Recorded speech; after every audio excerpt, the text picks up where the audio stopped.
Looks to me like Trek are starting to set their stall out. They had Tom Squinch up towards the 4, which doesn't actually look like Trek. In fact, it's still he, with a teammate almost alongside him. So you feel like a move may well be in the offing. 14.3 to go, a long way to go.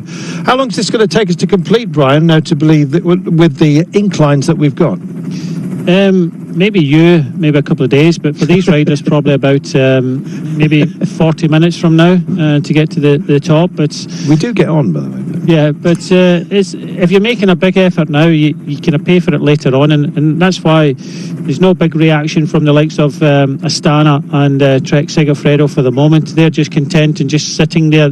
As we said, these are the kind of steepest parts of the climb. It levels a little bit more as you go up here, but if you're going into the red here, then it's very difficult to recover. So that's why we've got a kind of main body here, 2 riders on the attack, and no major reaction for the moment. Not for the time being, but I think the pace is being matched. It's holding at around 15 seconds as we speak. Just looking as we roll through with a few others. There, number 81 is Rain Tara May. Just drifting over. He was third last year, Carlton. Yeah, so. He knows the climb well, but I think in this company may well be outclassed. But you never know.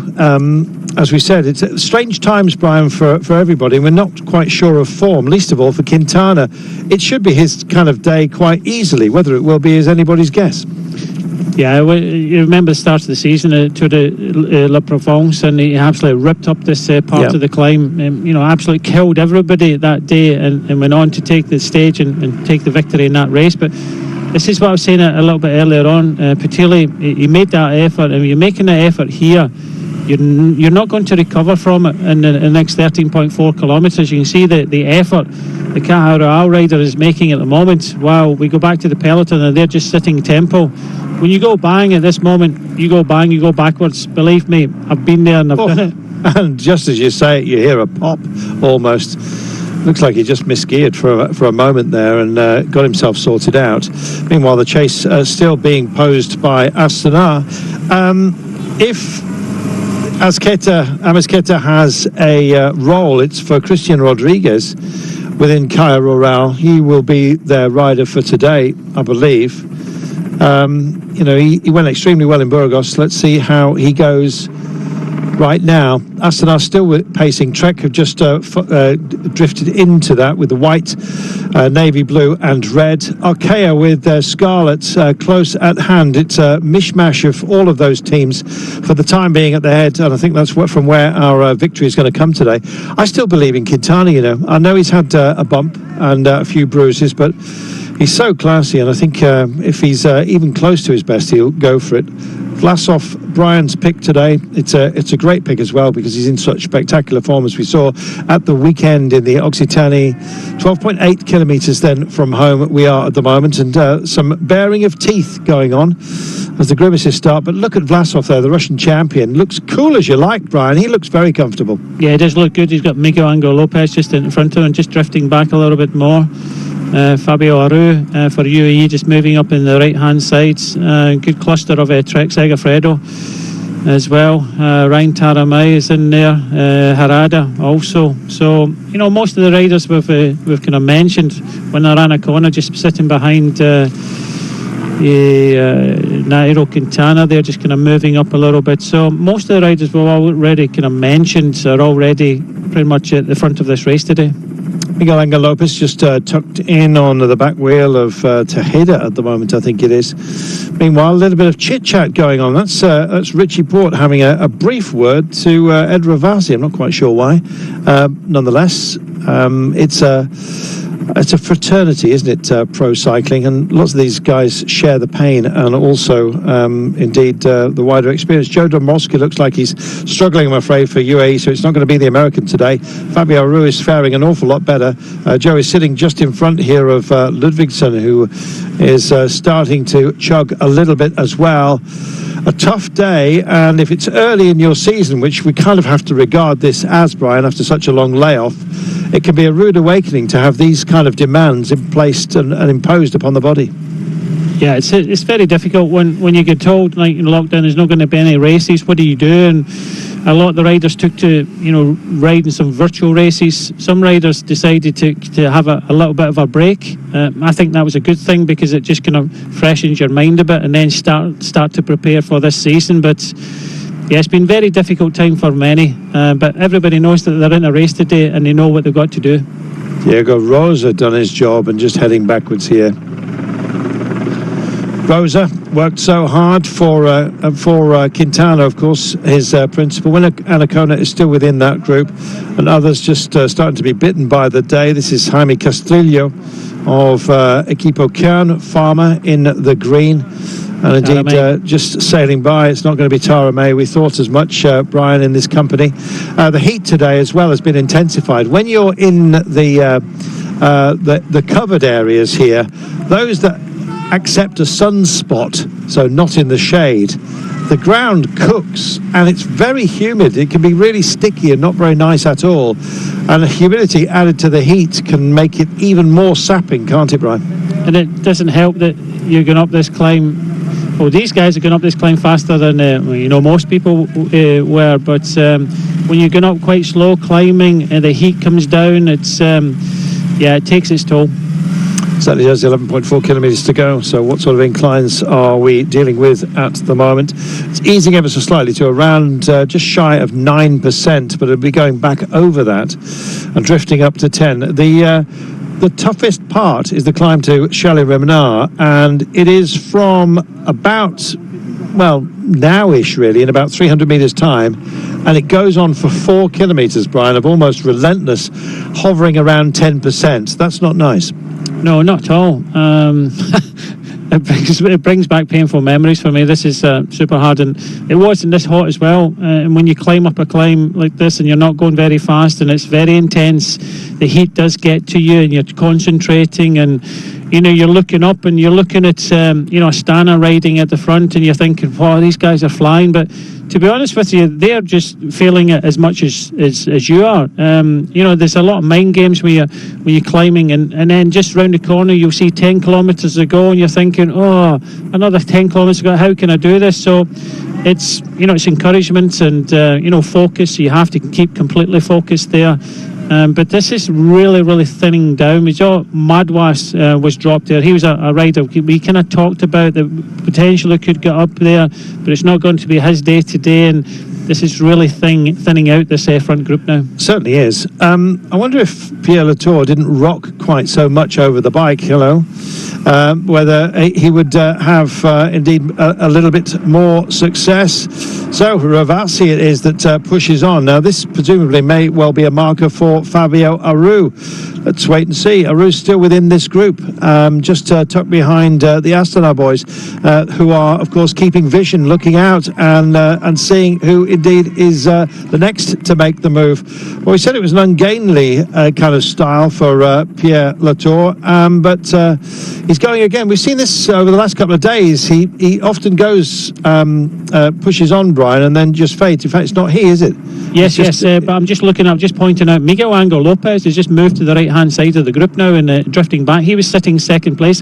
Just like I said before, you look up and you see 3 Astana riders and you think, wow, these guys are killing it. That acceleration there, Latour has gone in the left-hand side, Lavazzi in the right, but Miguel Angel Lopez just pulled up there from second wheel and is now drifting back. Worried myself there. Didn't believe myself. Should have had more belief in Latour.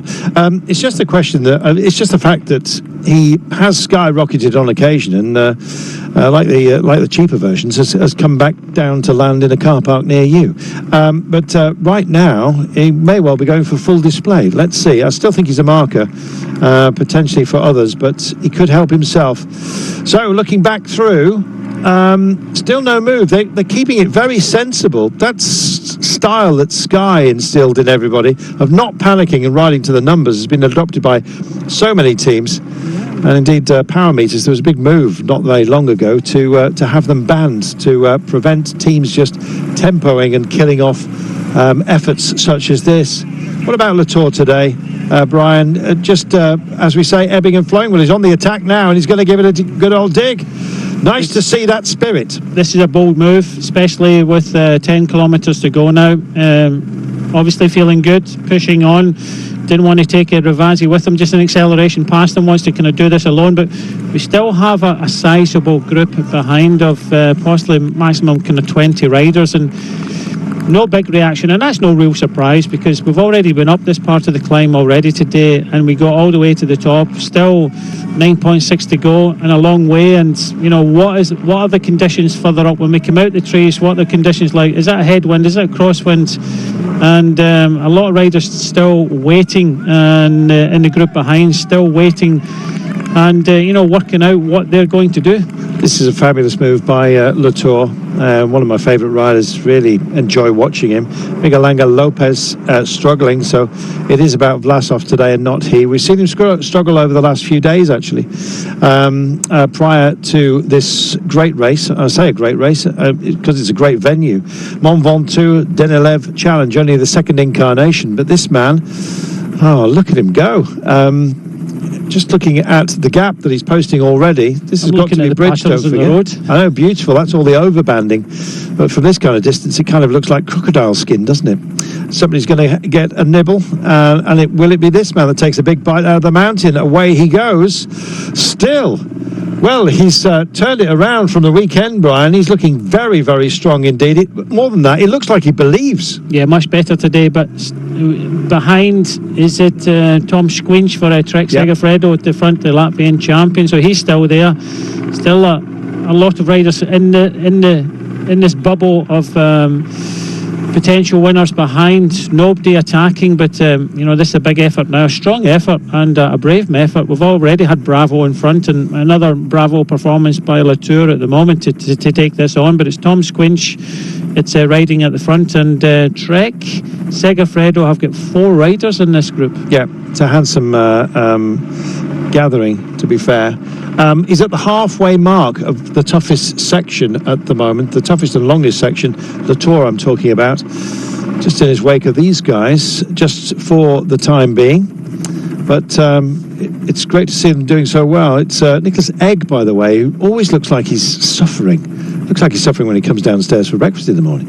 But at the moment, very much an open book as far as his feelings are concerned, almost the exact opposite of Nairo Quintana. Tony Galopin's being tucked in and indeed being allowed a free ride at the moment, if you could call it that, with such terrain, such temperature. 8.5 kilometres from home. And just no movement at all in the trees. That's a blessing. It could well be that they're screened and we come round a little turn or two, and indeed then start to face something else. Down to 12 seconds now. It was up to 15. If Pierre Latour is starting to flag, then let's hope it's not the white flag of surrender. And he's looking over his shoulder, and that's not a good sign, Brian, with still a good distance to go of 8.3 kilometres. Yeah, he's losing speed. Tom Squinch is not accelerating. I think it's Latour, that effort he made, and he's starting to pay for it a little bit now, but he just has to get himself in a rhythm. But it's still Tom Squinch. You can just see that Kenny Ellis and his teammates are sitting in 3rd place at the moment. Vlasov, Aru and Richie Porte.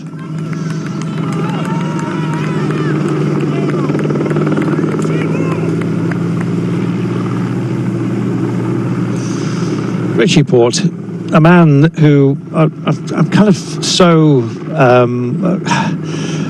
upset on behalf of, I think, really, of how he was treated by his old teammate Chris Froome. Indeed, had the worries put on him in a season when really he should have had the freedom to take on a Grand Tour and maybe win one. It would have been magnificent, but it's winning the Tour was within his grasp, and he'd sacrificed himself on so many occasions. But it wasn't to be, I'm afraid. Defined by his performances in Paris-Nice, apart from anything else. Nothing wrong with that. Just ask the likes of Sean Kenny, the great man himself. We'll be hearing more from, of course, later into this year as the Grand Tours and the Spectaculars the Classics start to indeed join us. We'll have Sean back with us. It'll be an absolute pleasure. Meanwhile, this is very, very thinned down. It's getting scarcer to buy a ticket for this train, Brian. 13 riders in this group now. First class only, yeah. Latour still in front. I'm just looking at Fabio Aru for UAE. He's pedalling a very, very small gear. He's just behind the Russian champion Vlasov, sitting fifth in line, and he looks a little bit sprightly, looks comfortable, and I think, further up the climb we're going to see some action from him, but it's still the Latvian champion leading the way. Elisson, Vlasov, Aru, Richie Porte, Nairo Quintana, Galopan. Then you get the duo Guillaume Martin, Harada, just towards the back there for Cofidis. Well, I can't see Ciccone. I haven't spotted him anyway, so I'm imagining that my cheeky little side bet has bought me nothing today. Meanwhile, the man who went all in was Roger Latour. Yeah. Keep tripping off the wrong Christian name for him. Has a look back yet again. Still, they're not taking it. The bait, that is. And Tom Squinch has done his job and done a spectacular one. The way it's teeing up at the moment, Richie Porte and Aru are looking very good. We haven't spoken about Quintana for a few minutes. I'm just wondering how that's going to settle down. Egg has a look over his shoulder and possibly lays one when he sees who's around him. Meanwhile, this man still going for it, but you feel that gap is closable. He's re-extended it, Brian, and here we go, and it's Cofidis that are making their move. Marcello with Guillaume Martin on his wheel is just ranging, and as a result, fancying that is Tejeda. He goes. It's all for Vlasov, of course, who's on the back wheel of Fabio Aru at the moment, but Richie Porte is also stalking and just tucked in behind. This is great. Yep, you can see that as soon as Tom Squinch pulled over there, Tejeda didn't want to take it on for Astana. He looked around at Vlasov and they decided not to take it on, and it was Cofidis now have come to the front. They have got 3 riders in this front group, 1, 2 and 3, Harada, Martin and Barcelo. So, but Trek Segafredo down to, I think, only 3 riders in the front group now that Tom Squinch is gone. I think Elisson is just kind of hanging in the back there on the left-hand side. Good to see Euskadi also involved with Biscara at the back in the orange, but it's thinning down all the time. Still Latour with a very small advantage, but this is thinning down even more. I think we're only down to about 12 riders now.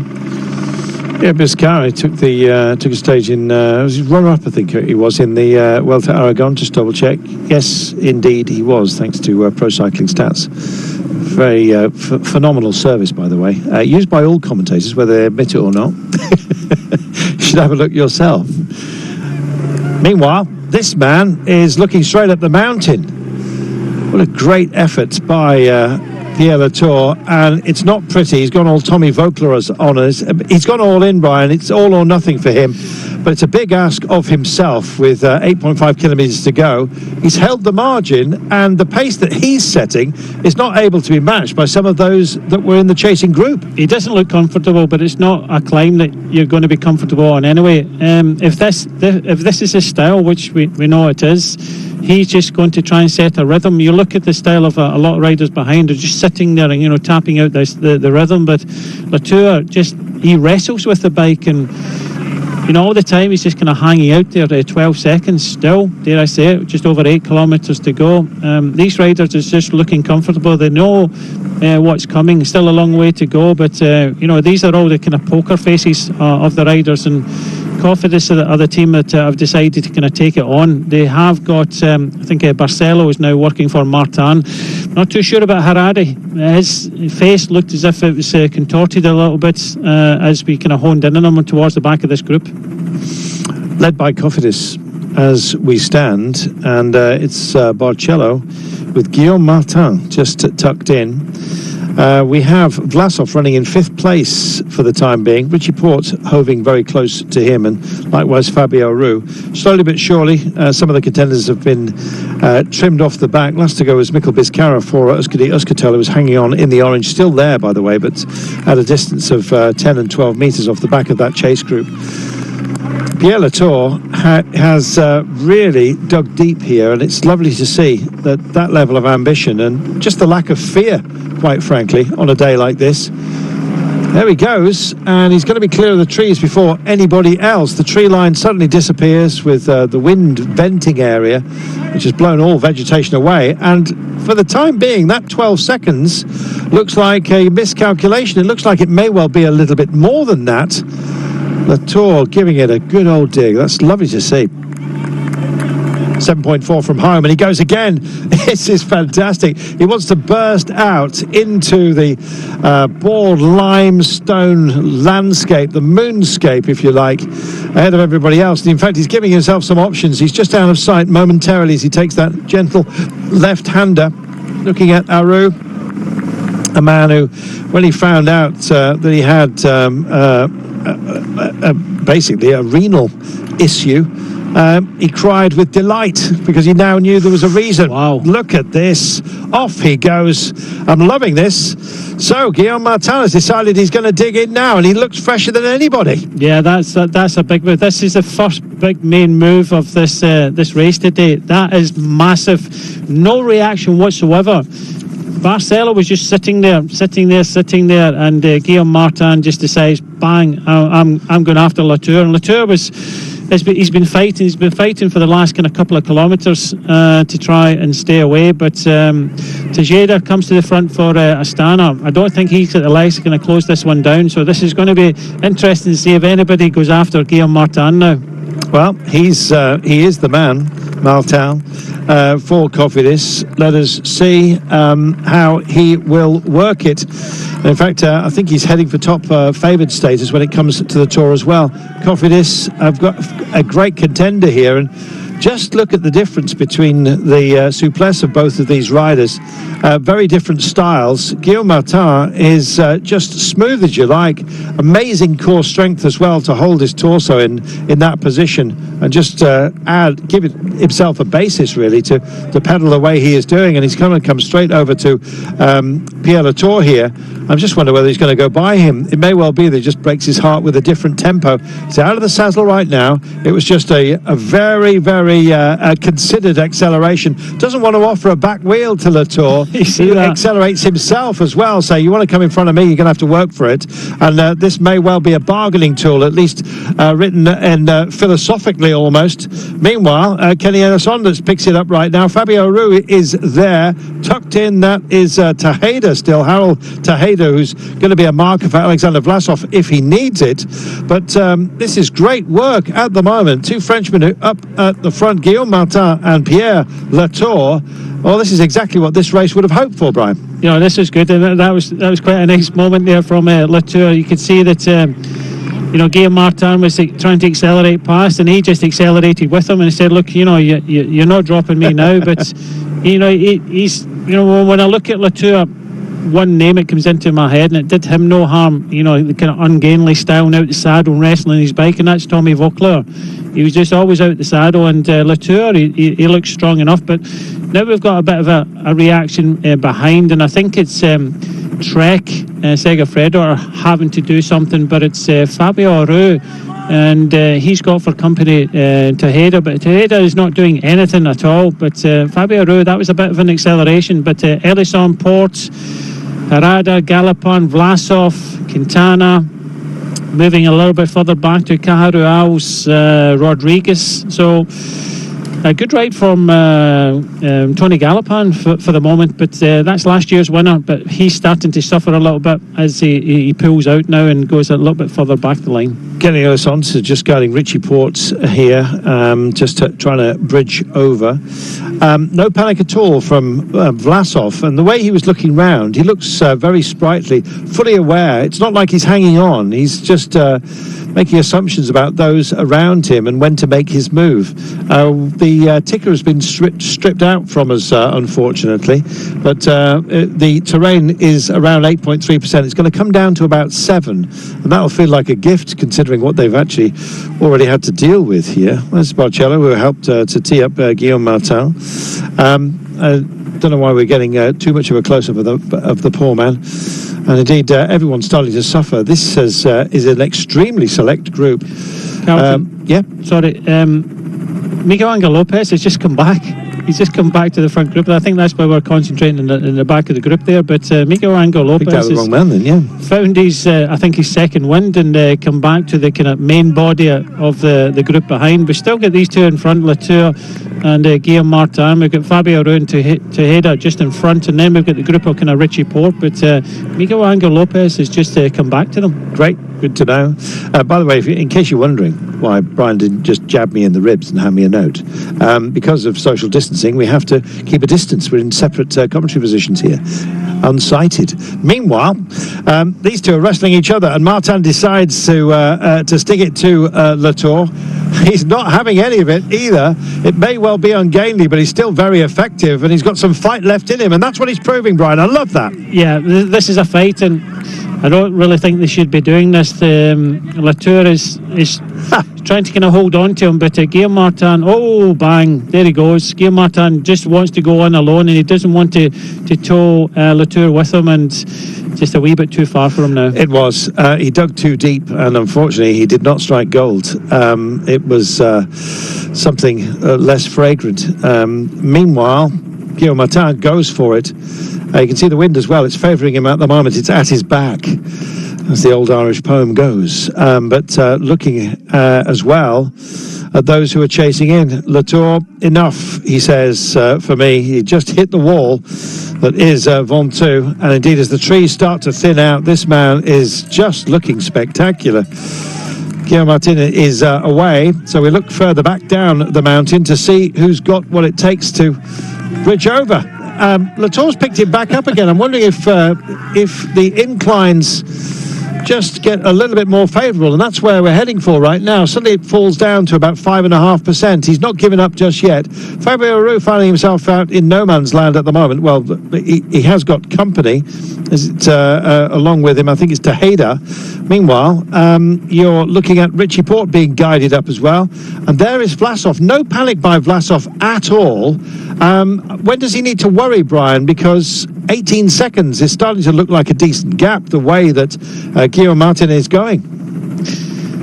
I think with the fact that Trek are riding, Tejeda's here, I don't think there's any major panic, but that was an incredible acceleration from Guillaume Martin, and he seems to be on a mission. 18 seconds, you know, they can afford to kind of wait to the final, I think, 3 kilometres. It really depends on Guillaume Martin if he starts to fade a little bit. I can't see him fading too much at the moment. No, neither can I. And you saw Miguel Angel Lopez well and truly back in for the time being. Really nice to see Richie Porte clearly sprightly enough for this. Aru, he had a dig, but he's now bedded in just behind Nero Quintana, a name we haven't, we've not mentioned for quite a few minutes. He's hiding himself extremely well.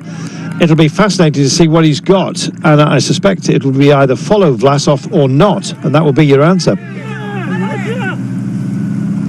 Out of the saddle, gutsy performance here by Pierre Latour. He was dropped by Guillaume Martin. He had to ride back to his fellow Frenchman, his compatriot, a couple of times. But the man from AG Tour Le Mondial is still wrestling the bike. And indeed, it looks like that gap is kind of holding. 5.9 kilometres from the line then is as it stands.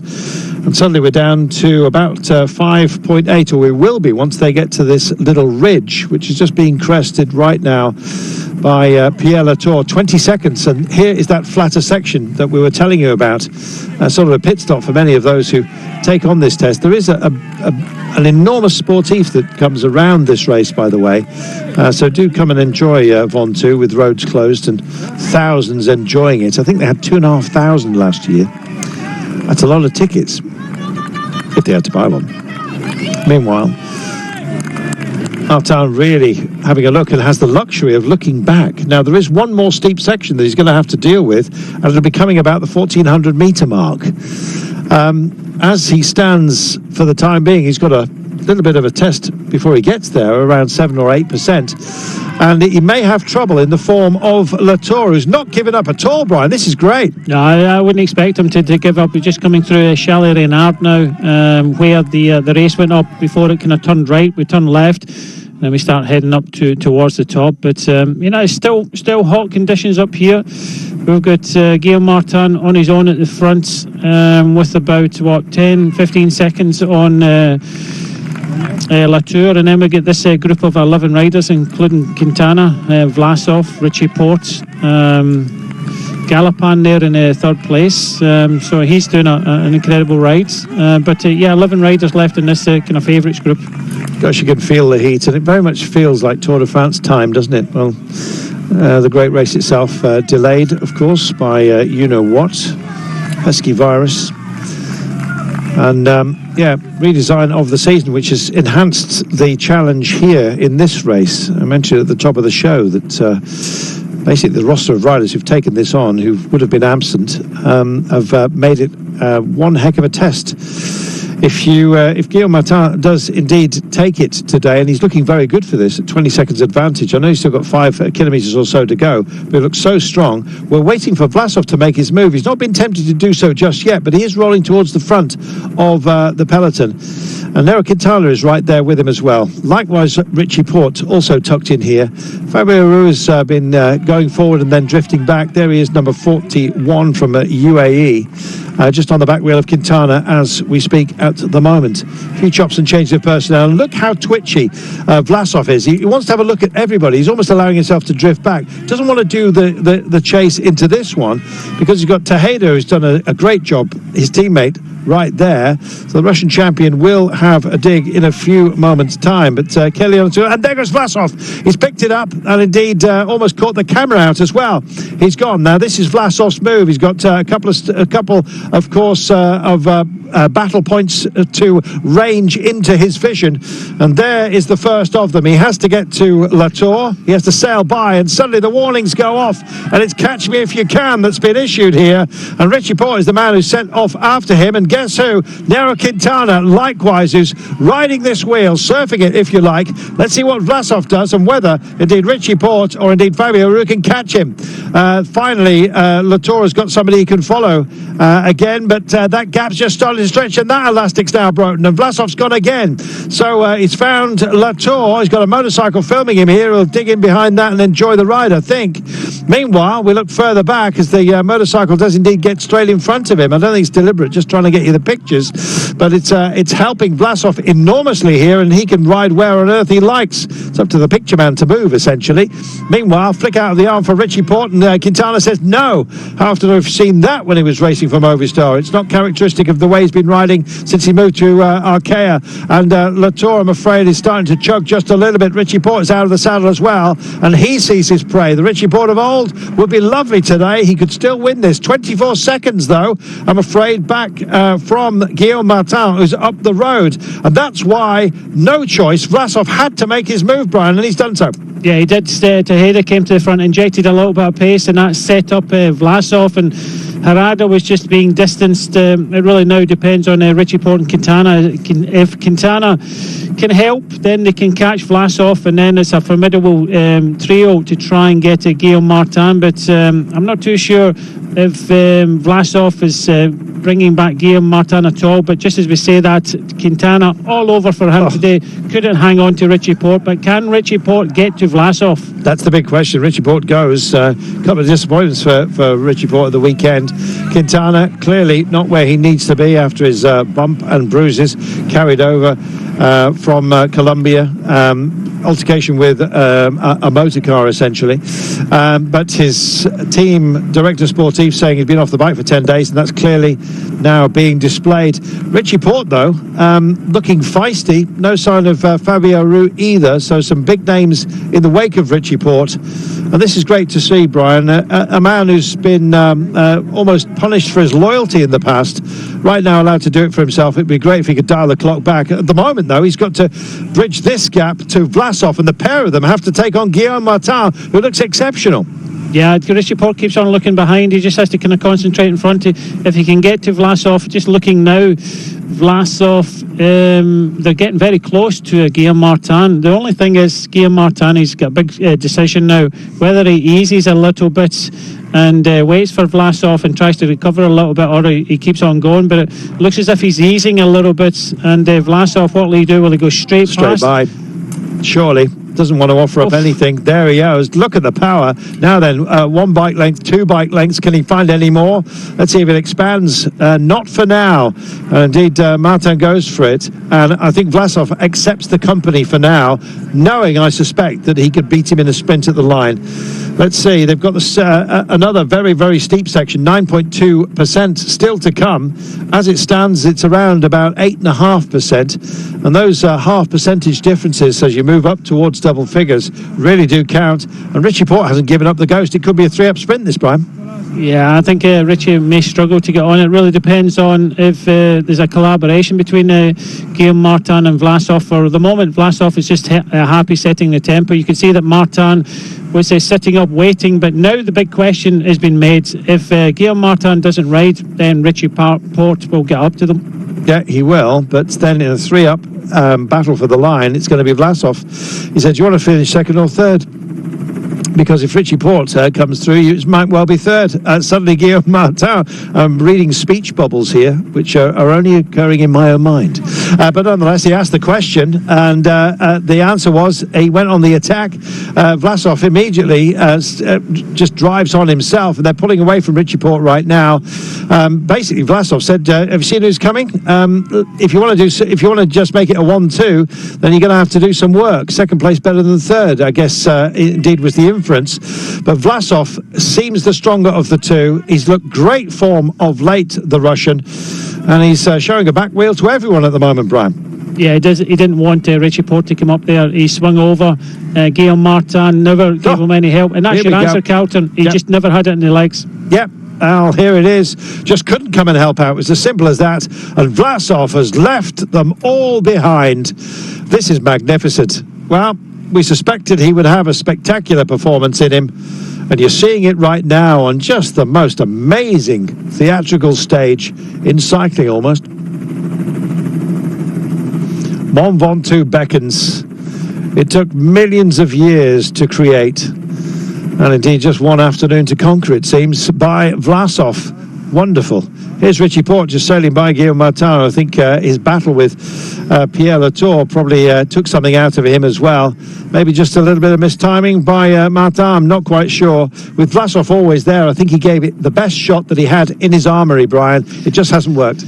Yeah, you never know what your competitors are feeling, how they are, and yeah, you're right. It's just a matter of timing with Guillaume Martin. Maybe we can say it now, in hindsight, it's a great thing. He went a little bit too early, but it does look as if he's going to finish in the podium with Richie Porte. But I tell you what, Miguel Angel Lopez has got his second win. He's made it up to Quintana. But Guillaume Martin just going that big acceleration. He did accelerate well, and he held a good advantage, but you can see that you're paying for his efforts. I said it right from the start, there's no place to hide in a mountain like this. If you go into the red at any point, you cannot recover. Richie Porte's having a great dial-back performance here. This is wonderful to see.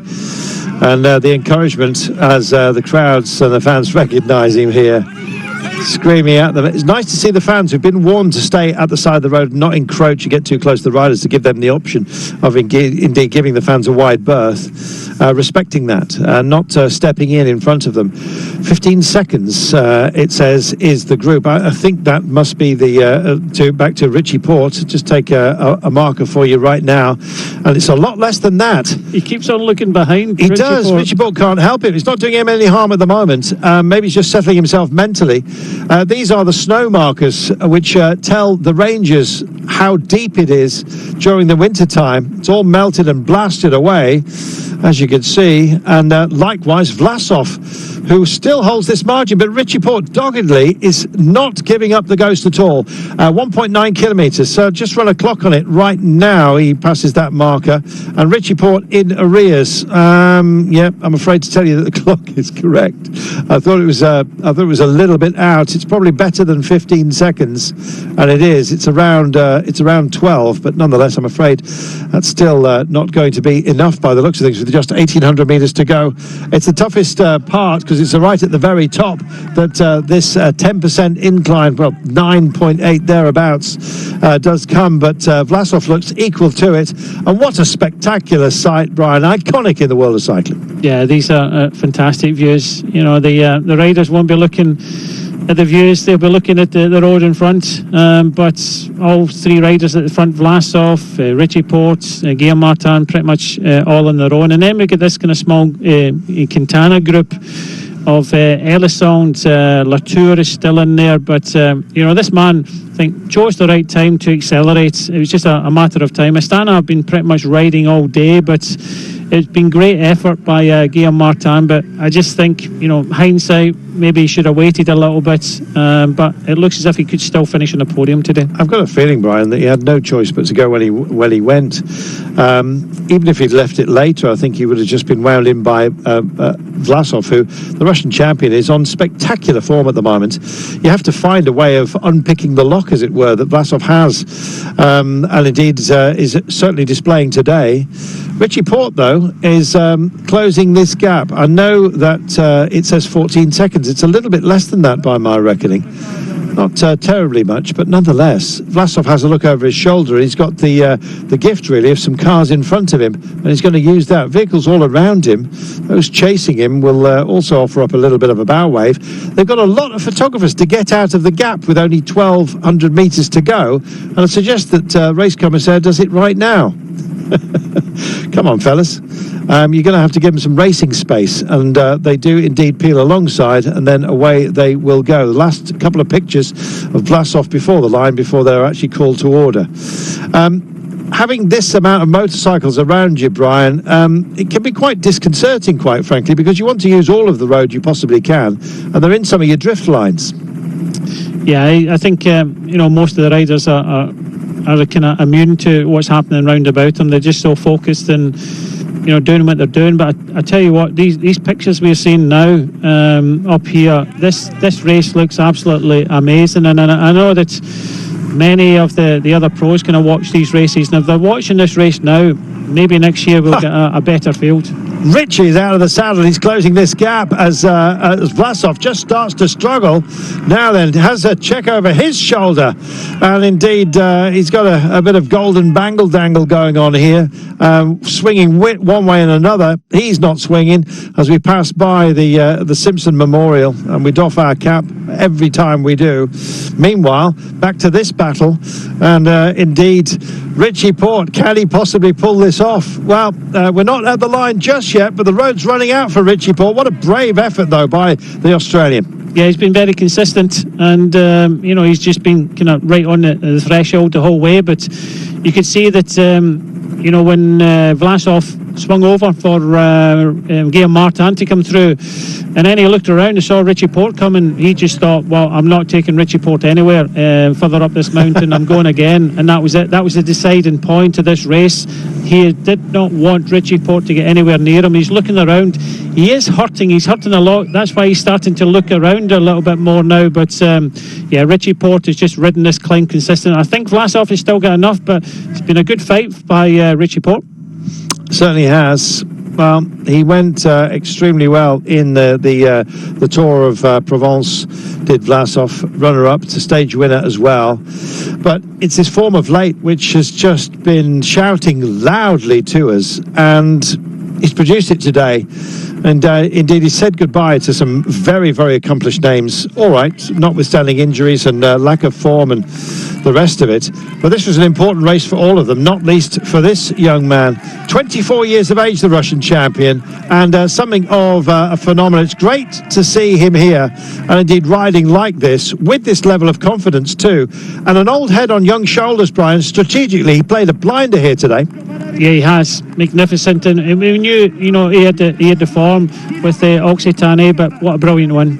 He has taken it. The voice of Manjas welcomes it home. He punches the air, and Vlasov has conquered this spectacular Mont Ventoux. And now we wait to see the time gaps here. What was it for Richie Porte in the end? It is going to be about that 15-second margin, isn't it? A brave rider, certainly, and great to see Richie back on such stellar form as well. 15 seconds, I think, in arrears. Didn't quite see the line as he crossed it, but nonetheless, the youngsters just troubling the boulders here at the side of the road.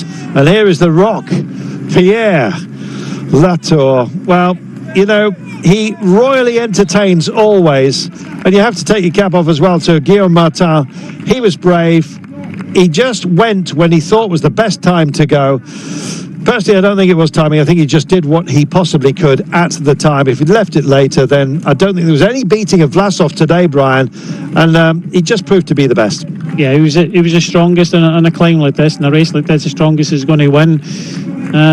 We never know if Guillaume Martin had waited a little bit. He went when he thought was the best time. That's what cycling's all about. You make your plan and you deliver that plan. It's still a credible third place at just over 1 minute. Now the battle for the minor places is coming, and Latour seems to be winning them. Minor places, and you talk about mine, is digging deep, this man. Not gold today, I'm afraid, but certainly found a place in our hearts again. He's always a spectacular rider, Pierre Latour, and very fond of watching his efforts.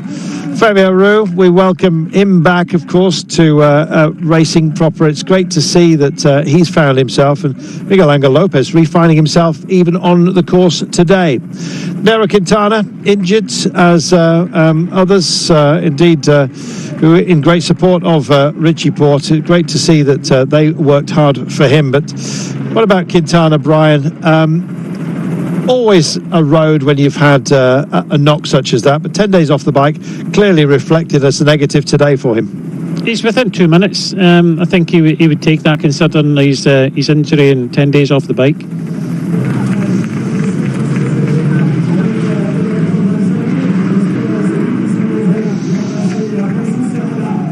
Terrific day, written out in slow motion almost for us today. Little skirmish for the line here. I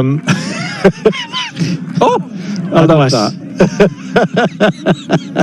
And why not? That was for a top 10. Yeah, he's probably told that getting a top 10 today, and he was probably sitting there thinking, well, I just have to make that effort. But yeah, top 10 for Madouas there. Here's the moment that indeed Guillaume Martin was dropped by Vlasov. Richie Porte then went by Martin, and indeed Vlasov just carried it all the way to the line.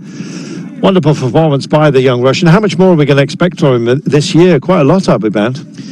Well, so far he's, at the start of the season when he rode well, and he's going really, really well now. It's good to see, because you always like to see, in this team, when you look at the start list, you think Miguel Angel Lopez, and we've seen a great performance not only by this rider here, but Tahira rode magnificently for Astana today, and it's good to see these young riders coming through. Russian champion riding for the Kazakh team, and he looks super good. And when you look at Occitanie, where he was with Bernal and Sivakov, he's right up there with some of the best. Yeah, very much so. And considering he already had that race in his legs, Brian, it kind of adds credence to his performance today. Yeah, I think that would have helped a little bit today. Some of the riders not having that race, I think that did help a little bit. That's why, looking at the kind of form guide, he was the man to beat, and he chose the right time. But Richie Porte also is getting a little bit closer and a little bit better, and that's what these riders want. They want the racing, they want the condition. They've only got a few weeks racing before the Tour de France, and they're trying to make the best of it. Here's your final result. Vlasov it is that takes it 18 seconds it was ahead of Richie Porte in the end. Guillaume Martin, who really gave it a good shot at just 1 second shy of the minute. Pierre Latour at a minute and 29 with Roux. Tejeda did such a spectacular job on behalf of Vlasov today. Likewise, Miguel Angel Lopez, all credit to him to get himself back in here. Madouas got 10th place ahead of Barcelo, finished just in the wake of Tejeda, Elizondo, Quintana in 8th place, and Jesus Herrada in 9th place. What a wonderful day. And we were blessed with the weather, quite frankly. That was a blessing, Brian.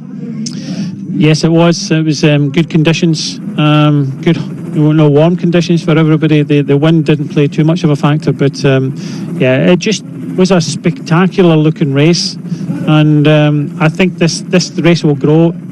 Most of the climbers that possibly are watching this race will want to come here and try and win this race one day. Definitely a special thing to win in Mont Ventoux. Yeah. What a race. We'll be hearing from our winner, Vlasov, in just a few moments' time. Alexander did such a spectacular job of just marshalling the day. Started off in sunshine and ended it in a white-hot performance by Alexander Vlasov. He was found himself out front with early roll of the dice on the final test up to Ventoux by Guillaume Martin. As he faded, Richie Porte moved past him, but nobody got past Vlasov once he decided that this was going to be his moment. And so it has proven to be. A young man with a massive future, and in fact, coming off the back of what's been a very busy time of racing, he has made it here and indeed made a place in our hearts. It was magnificent by the Russian champion. Had a good run, of course, earlier in the week, and now he's got himself a victory. Could well prove to be a famous one, you know. Let's see how he goes for the rest of the year, and indeed, let's hear from him. Congratulations. It's definitely a special thing to win in Mont Ventoux. Yeah, it's a very famous mountain, the mountain of champions, I say. So I'm very, very happy to win here. It's a hard climb, and I'm happy with my performance as with the teamwork. We have done a good job, and I feel very, very good and try to attack. Yeah, I'm very happy. What is the next goal for you? Now I will go in Italy for the classics. With my shape, I hope to get some good results on the Giro d'Emilia or maybe Lombardia. It's a very, very nice race, and I want to do my best. Thank you and congratulations. Thank you very much. Well, his best today was more than good enough. Third place, as Brian was saying, in the earlier this week. He was runner-up, don't forget, in Provence behind Quintana as well. That seems a long time ago. Quintana himself, hampered by an incident before he actually came here, and 10 days off the bike, looks just a little bit rusty. A few others as well need to knock the corners off the block, as it were. But great to see Richie Porte back and functioning well as well. Our run-up today, Brian. Yeah, looking a little bit better, and put up a very good fight. And the thing is, they had numbers towards the finish as well. Yeah, wonderful.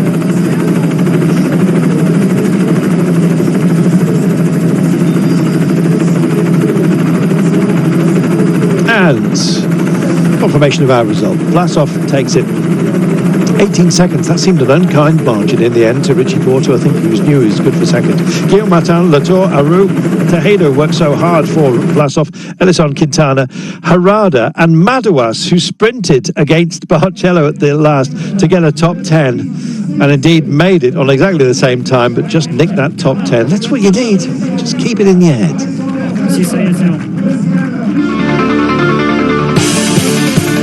Ventoux, the Mont Mountain, my favourite mountain for obvious reasons. A wonderful theatre of dreams, but a nightmare for man. This man, though, he just flew, didn't he? Wonderful.